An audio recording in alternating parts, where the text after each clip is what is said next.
मैं आपको एक ऐसा किस्सा सुनाता हूँ जिससे मुझे बहुत मोटिवेशन प्राप्त होता है। यह कहानी धैर्य, पेशेंस और विश्वास बिलीव रखने पर है। एक बार एक ऋषि थे, महर्षि मतंग। उनका एक आश्रम था तथा ग्राम के कुछ बच्चे उनके पास शिक्षा लेने के लिए जाते थे।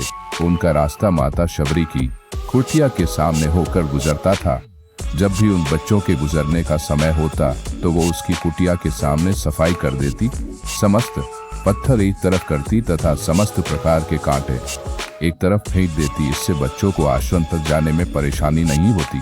कुछ वर्षों बाद महर्षि खुद उनसे मिलने आए। वे अब आश्रम छोड़कर तपस्या पर जा रहे थे।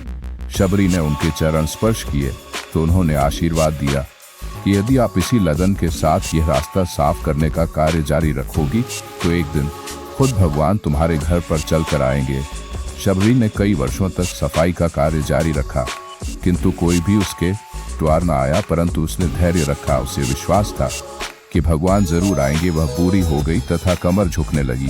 कुछ ही वर्षों बाद जब राम वनवास में थे तब वे खुद चलकर आए और शबरी के झूठे बेर खाए। इस कहानी से हमें यह शिक्षा मिलती है कि अगर धैर्य तथा विश्वास प्रबल हो तो सफलता देर से ही सही मिलेगी जरूर। फर्क का स्वास RK Ravinda Dromer YouTube channel, subscribe now. Thanks.